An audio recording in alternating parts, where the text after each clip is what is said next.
The sun had barely risen over the quiet suburban neighborhood of Maplewood Estates, casting a soft golden glow on the neatly trimmed lawns and pristine sidewalks. Inside the Thompson household, the day began as it always did, early. At 5:30 a.m., Daniel Thompson was already awake, moving quietly through the house so as not to disturb his 15-year-old son, Ethan, who was still asleep in his room. Daniel's morning routine was a well-oiled machine, perfected over years of practice. He started by preparing Ethan's medication, carefully measuring out the doses and setting them on the kitchen counter. Next came the physical therapy exercises, a series of stretches and movements designed to keep Ethan's muscles from atrophying. It was a labor of love, one that Daniel had taken on without complaint ever since his wife, Sarah, had passed away 5 years ago. Ethan was born with a rare genetic condition that left him unable to walk. He had been in a wheelchair for as long as Daniel could remember, but it had never stopped him from living a full and vibrant life. Ethan was brilliant, a straight-A student with a passion for science and a dream of one day becoming a biomedical engineer. He was resilient, determined, and fiercely independent, despite the physical challenges he faced every day. By 6:30 a.m., Ethan was awake and ready for the day. Daniel helped him into his wheelchair, making sure the battery was fully charged and the joystick controls were functioning properly. They had a system, honed over years of practice, and it worked like clockwork. But today, something was off. "Dad, the joystick isn't responding," Ethan said, his voice tinged with worry. He hated being late, especially on a day when he had an important chemistry test. Daniel quickly grabbed his toolkit and knelt beside the wheelchair. He had become something of an expert at troubleshooting Ethan's equipment over the years, and within minutes, he had bypassed the faulty connection. The wheelchair hummed back to life, and Ethan's face lit up with relief.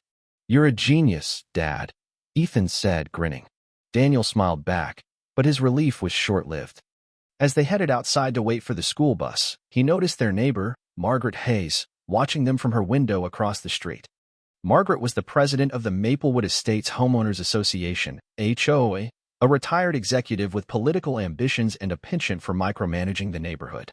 She had her phone in one hand and a clipboard in the other, and something about her expression made Daniel's stomach tighten. The yellow school bus turned the corner right on schedule, and the driver, Mr. Carter, waved cheerfully. "Morning, Ethan. Ready for that chemistry test?" he called out as he activated the mechanical lift. The hydraulics whirred as the ramp extended from the side of the bus. Daniel carefully positioned Ethan's wheelchair at the base of the ramp, but before he could guide Ethan onto the bus, he heard a door slam. Margaret was marching across the street, her face contorted with anger. Behind her, a young man with a professional camera followed at a distance. "Every single morning," Margaret shouted, her voice cutting through the quiet neighborhood. She was walking so fast that her perfectly styled hair was coming undone. This disruption has gone on long enough. Daniel froze, his heart pounding. Ethan, halfway up the ramp, gripped the wheels of his wheelchair nervously. "Just breathe, buddy," Daniel whispered. "We've got this." But as Margaret approached, clipboard in hand and her campaign smile nowhere to be seen, Daniel knew their morning routine was about to become a political battleground. Margaret Hayes was a woman on a mission. She had big plans that didn't include a wheelchair-bound teenager disrupting her carefully curated neighborhood image. She was running for city council, and Maplewood Estates was her showcase of effective leadership. Or at least, that's how she saw it. "Good morning, Margaret," Daniel said calmly, still helping guide Ethan's wheelchair up the ramp. "We'll just be another minute." "That's exactly the problem," Margaret snapped, thrusting her finger toward the bus. "Every day, this entire street is blocked by this situation. Do you know how this looks to potential voters?" Daniel's blood ran cold. "Voters? What are you talking about?" Margaret lowered her voice slightly, but her tone was no less venomous. "This neighborhood is my showcase of effective leadership. I can't have these disruptions when I'm running for city council." "Mr. Carter leaned out from the driver's seat. "Ma'am, I'm on a schedule, but safety protocols require it." "I know exactly who you work for," Margaret cut him off. "And you can expect a call to your supervisor about these daily traffic violations." Daniel noticed Margaret's assistant across the street, filming the entire confrontation with a professional camera. This wasn't just HOA harassment, this was being staged. Ethan's hands trembled on his wheelchair controls.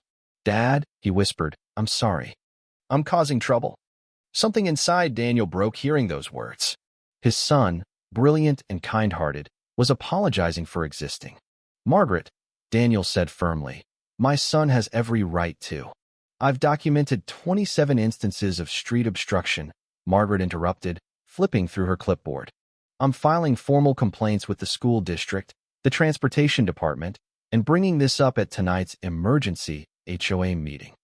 She stepped closer, dropping her voice to a whisper only Daniel could hear. "Your son's situation doesn't fit the neighborhood image I need for my campaign. Find another solution or face consequences." As Margaret stormed away, making calls, Ethan finally made it onto the bus. But the damage was done. Daniel watched his son's face as the doors closed. He was fighting back tears, his shoulders hunched forward, trying to make himself smaller, less noticeable. The bus pulled away, but this confrontation was far from over. What Margaret didn't realize was that she had just made the biggest mistake of her political career. Daniel stood there, watching the bus disappear around the corner, feeling completely blindsided. That's when he heard a gentle voice behind him. That was absolutely disgraceful. He turned to see Mrs. Chun, his 70-year-old neighbor, approaching slowly with her cane. She had been watching the whole scene from her porch. "I'm so sorry you had to see that," Daniel replied, still shaken. Mrs. Chun shook her head firmly. No. I'm sorry I didn't step in sooner. But I've been documenting Margaret's behavior for weeks." She held up her phone. "I recorded everything that just happened, from multiple angles, actually." Daniel looked at her, confused. "Multiple angles?" Mrs. Chun smiled slightly. "Before I retired, I was a civil rights attorney for 30 years. When I noticed Margaret's pattern of harassment, I asked a few neighbors to help me gather evidence. As if on cue, 3 more neighbors emerged from their homes. Dave from across the street, the Johnsons from next door, and surprisingly, their usually quiet neighbor, Mr. Rodriguez. "We've all been watching," Dave said grimly. "Margaret's been targeting several families in the neighborhood, anyone who doesn't fit her perfect community image for her campaign photos." Mr. Rodriguez stepped forward. "My cousin works at the city council office. Margaret is planning to run on a platform opposing excessive government regulations, including accessibility requirements. She calls them burdensome to businesses." Daniel felt a surge of anger, quickly followed by something unexpected: hope. He wasn't alone in this fight. "She scheduled an emergency HOA meeting tonight," Mrs. Chun explained. "She's hoping to push through some new transportation protocols before anyone can organize opposition. But she doesn't know what we have planned." As his neighbors rallied around him on that sidewalk, Daniel realized Margaret had made a critical miscalculation. In trying to eliminate what she saw as a political liability, she had inadvertently created something much more powerful: a community united against discrimination. The community center was packed by 6:45 p.m. Margaret had clearly not expected this turnout for an emergency meeting. Her campaign assistant hovered nervously nearby, whispering in her ear as more neighbors filed in. "This meeting will come to order," Margaret announced at precisely 7 o'clock, her voice carrying the practiced authority of someone who had been rehearsing campaign speeches. "We have an urgent neighborhood matter to address." What followed was a masterclass in political theater. Margaret presented a polished slideshow titled "Maintaining Community Standards," complete with professional graphics and campaign-style talking points. "Our neighborhood has become known for its exemplary community management," she declared, clicking through photos of pristine streets and manicured lawns. "Which is why I've been asked to bring my leadership skills to a larger platform." She clicked to a slide showing Ethan's bus with the ramp extended. "But certain ongoing disruptions threaten our community's reputation and smooth functioning." Daniel raised his hand repeatedly, but Margaret expertly avoided acknowledging him. "As you can see from our community survey," she continued, displaying charts Daniel had never seen before, "these daily transportation disruptions are a top concern for residents." Just as she moved to call for a vote on her new transportation protocols, Mrs. Chun stood up, her small frame commanding immediate attention. "Point of order," she said clearly. "Before we vote, I believe we should review some relevant evidence." Margaret's smile tightened. "This isn't a court, Mrs. Chun." "No, Mrs. Chun replied, "it's much more important than that." It's our community. She nodded to Mr. Rodriguez, who connected his laptop to the projector. The screen suddenly showed multiple video clips of Margaret harassing Daniel and Ethan at the bus stop, each dated and time-stamped. The room filled with shocked murmurs. Furthermore, Mrs. Chun continued, "I'd like to introduce a financial matter." She nodded to the HOA vice president, a quiet man named Tom who had always voted with Margaret. Tom stood, looking uncomfortable but determined. "I've been reviewing our HOA financial records," he said. "In the past 6 months, Margaret has authorized $75,000 of community funds for what were labeled as community outreach materials." He projected a series of checks and invoices on the screen. These funds were paid to MH Consulting, which happens to be Margaret Hayes Consulting, her own company. The materials produced appear to be identical to her campaign materials. The room erupted in anger. Margaret frantically tried to regain control, but the damage was done. "There's more," Tom continued once the noise settled. "Margaret has been using our HOA as the centerpiece of her campaign, claiming she'll bring the same leadership to City Council. Her entire platform is built on opposing accessibility regulations, which she calls burdensome, using our neighborhood as her proof of concept." As the evidence mounted against her, Margaret's political mask cracked completely. "You don't understand what it takes to win in politics," she shouted. "Voters don't want to see wheelchairs and special accommodations. They want perfect communities." The room fell silent at her outburst. In that moment, her true character was revealed to everyone. The silence that followed Margaret's outburst was deafening. She seemed to suddenly realize what she had said out loud, her face transitioning from anger to panic as she scrambled to regain control. "What I meant was," she began, but board member Rachel cut her off. "I think we heard exactly what you meant, Margaret," Rachel said coldly. "And there's something else everyone should know." Rachel projected a new image on the screen, Margaret's campaign headquarters. The walls were covered with large photos of the neighborhood, strategic shots carefully taken to exclude any homes with accessibility modifications. "Margaret isn't just running for city council," Rachel explained. "She's specifically positioning herself as the anti-regulation candidate, with a platform directly opposing accessibility requirements as government overreach." The crowd gasped as Rachel clicked to the next slide, showing Margaret's campaign website with the tagline, "Fighting against costly accommodation mandates." "She's been deliberately targeting visible disabilities in our neighborhood to create campaign material," Rachel continued. "These emergency meetings coincide perfectly with her campaign schedule." A woman Daniel didn't recognize stood up from the back row. "My name is Margaret Wilson," she said. "Some of you know my husband as Ethan's bus driver.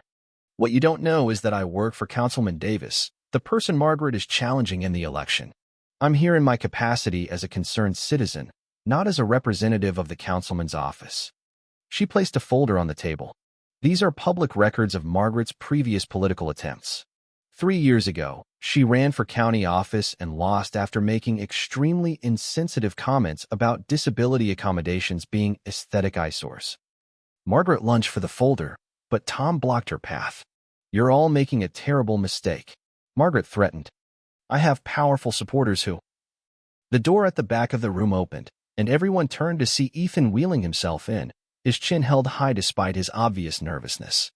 The room fell silent as he navigated to the front, positioning his wheelchair directly across from Margaret. "I'm not a political prop or obstacle," Ethan said, his voice shaking at first but growing stronger with each word. "I'm a citizen with rights. My wheelchair doesn't make me less worthy of education or respect." He looked Margaret directly in the eyes. "Using discrimination as a campaign strategy doesn't make you a leader. It makes you exactly the kind of person we need protection from." Margaret's face crumpled as she realized her political ambitions were collapsing in real time, with dozens of witnesses and multiple recordings. The vote to remove Margaret as HOA president was unanimous. Even her previously loyal supporters couldn't defend her actions once they understood how she had been using their neighborhood and their HOA dues to further her political ambitions. Officer Jenkins, who lived 3 doors down and had been quietly observing the meeting, approached Margaret afterward. "Ma'am, I'll need statements regarding the potential misappropriation of HOA funds. We take financial fraud very seriously." As Margaret was escorted out, still protesting about political witch hunts, neighbors surrounded Daniel and Ethan. People Daniel had barely spoken to in 5 years were suddenly introducing themselves, offering support, and most importantly, apologizing. "We had no idea what was happening," one woman told Ethan. "I'm so sorry we didn't speak up sooner." Tom, the vice president who had exposed the financial misconduct, was elected interim HOA president. His first official act was creating an accessibility and inclusion committee, with Ethan invited as a founding member. A week later, the school transportation committee unanimously voted to maintain Ethan's specialized bus service and expand similar accommodations to other students in the district. "Your son's courage inspired us to review all our accessibility protocols," Mrs. Gonzalez told Daniel. "Ethan standing up to Margaret has actually improved access for dozens of other students." The most surprising development came from the neighbors themselves. They created a volunteer backup system. If Ethan's equipment ever malfunctioned again, or if he needed extra time boarding the bus, neighbors would take turns directing traffic if necessary. "Community means everyone belongs," Mrs. Chen explained simply. As for Margaret's political campaign, it imploded spectacularly. The local newspaper ran a story about her misuse of HOA funds for campaign purposes. Her major donors pulled their support, and the city ethics committee opened an investigation. Ethan, meanwhile, found his voice. The quiet boy who once apologized for causing trouble was now confidently advocating for accessibility improvements throughout the neighborhood and school. "Sometimes," he told Daniel one evening, "people need to see what discrimination actually looks like before they recognize it in themselves." 1 month after Margaret's downfall, the morning bus routine had become a symbol of community solidarity. As Ethan prepared to board, neighbors would casually gather, keeping a respectful distance but making their support known. Some would wave, others would offer a thumbs up, but all radiated a sense of genuine acceptance. Daniel watched from the front porch, his heart full of emotions he could barely contain. The traumatic confrontation that had once threatened to break his son's spirit had instead become a catalyst for profound change. Reflecting on their journey, Daniel whispered to himself, "Sometimes, it takes one person's cruelty to reveal 100 people's kindness." Ethan had been invited to speak at the local elementary school about disability awareness, not as a victim, but as an advocate. Standing before a group of wide-eyed children, he shared his story with a confidence that would have been unimaginable just weeks earlier. "The only real disability," Ethan told them, "is when people build ramps in their minds instead of in their communities." His words hung in the air, simple yet powerful. Each child listened intently, learning a lesson far more important than any textbook could teach. True inclusion isn't about accommodation. It's about understanding and respect. As the last syllable of his speech hung in the air, the classroom transformed, not just with applause, but with a collective awakening. Ethan, who once apologized for existing, now stood as a beacon of hope, proving that true revolution begins not with anger, but with the courage to be unapologetically oneself. In that moment, Ethan didn't just change a neighborhood. He rewrote the script of what it means to be a community. The fallout from Margaret Hayes' disgrace was felt far beyond the borders of Maplewood Estates. News of her misuse of HOA funds and her discriminatory campaign tactics spread like wildfire, making headlines in local and even national media. The story resonated with people across the country, sparking conversations about accessibility, inclusion, and the importance of standing up against discrimination. For Ethan, life had changed in ways he could never have imagined. The quiet, unassuming teenager who once apologized for simply existing was now a symbol of courage and resilience. His speech at the elementary school had gone viral, shared thousands of times on social media, and he had been invited to speak at conferences, schools, and community events across the state. But with the newfound attention came new challenges. Ethan struggled with the pressure of being in the spotlight, and Daniel worried about how his son was coping with the sudden fame. Despite the support from their neighbors and the broader community, Ethan still carried the weight of what had happened with Margaret. The scars of her cruelty ran deep, and healing would take time. Just as things seemed to be settling down, a new challenge emerged. A developer named Victor Langston announced plans to build a luxury condominium complex on the outskirts of Maplewood Estates. The project, dubbed Langston Heights, promised to bring economic growth to the area, But it came with a catch. The development would be exempt from many of the accessibility requirements mandated by the Americans with Disabilities Act (ADA). Victor Langston was a shrewd businessman with a reputation for cutting corners. He had successfully lobbied local officials to grant him waivers, arguing that the cost of making the complex fully accessible would make the project financially unviable. His plans included narrow doorways, steps instead of ramps, and elevators that were too small to accommodate wheelchairs. When news of the development broke, the community was divided. Some saw it as an opportunity for growth and increased property values, while others, like Daniel and Ethan, recognized it as a step backward in the fight for inclusivity. Ethan knew he couldn't stay silent. With the support of his neighbors, he organized a town hall meeting to discuss the development and its implications for the community. The turnout was overwhelming. Residents, activists, and even a few local politicians filled the community center to capacity. Ethan stood at the podium, his voice steady and confident. "This isn't just about a building," he said. "It's about what kind of community we want to be. Do we want to be a place where everyone is welcome, or do we want to exclude people who don't fit a certain mold?" His words struck a chord, and the room erupted in applause. But not everyone was convinced. Victor Langston, who had been invited to the meeting, stood up to defend his project. "I understand your concerns," he said, his tone patronizing. "But the reality is that making this development fully accessible would cost millions. We have to be practical." Ethan didn't back down. "Practical for who?" he shot back. "For people who don't need ramps or elevators. For people who don't have to worry about whether they can even get through the front door. Accessibility isn't a luxury, it's a right." The debate raged on, but by the end of the meeting, it was clear that the community was united in its opposition to the development. A coalition was formed, with Ethan at its helm, to fight against Victor Langston's plans. The battle was long and arduous. Ethan and his allies organized protests, wrote letters to local officials, and even filed a lawsuit against the developer for violating the ADA. The case garnered national attention, with disability rights organizations and activists from across the country rallying behind them. After months of legal battles and public pressure, Victor Langston finally backed down. The plans for Langston Heights were revised to include full accessibility, and the developer was forced to pay a hefty fine for his attempts to circumvent the law. The victory was a turning point for Maplewood Estates and the broader community. It proved that when people come together to fight for what's right, they can overcome even the most powerful opponents. Ethan's journey didn't end with the victory over Victor Langston.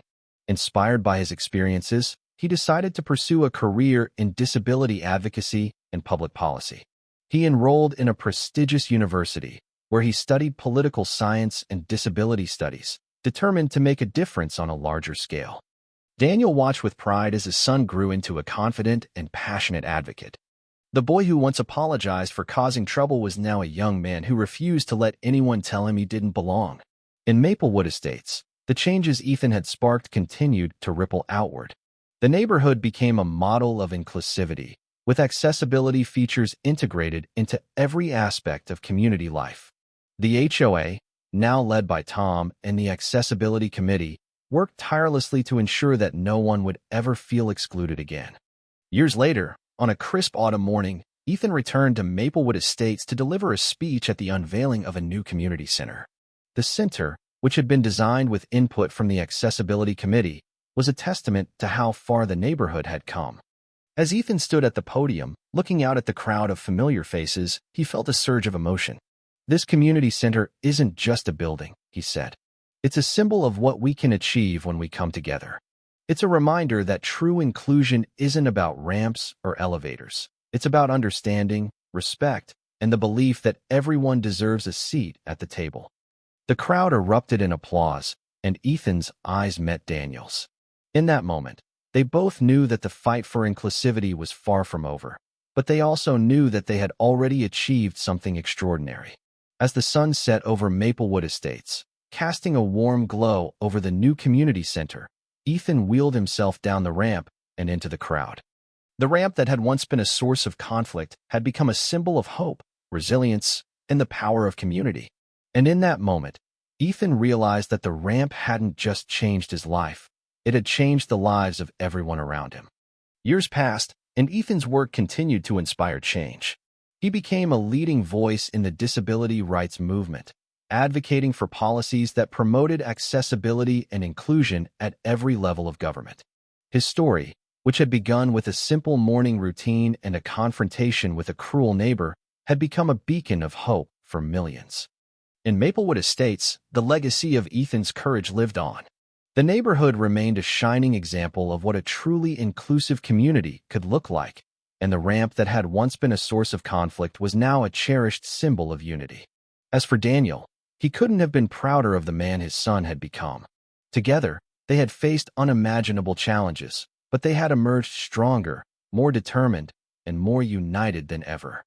And as they stood together on the porch of their home, watching the sun rise over the neighborhood they had fought so hard to protect, they knew that the future was bright, not just for them, but for everyone who believed in the power of kindness, courage, and community. Thank you for taking the time to listen to today's story on Store of Good Stories. If this story touched your heart or made you think, don't forget to hit like and share the video to spread this positive message to more people.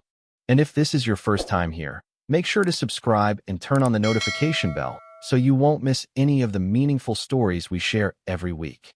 Your support is the biggest motivation for Store of Good Stories to keep bringing heartfelt and valuable stories to you. See you in the next video.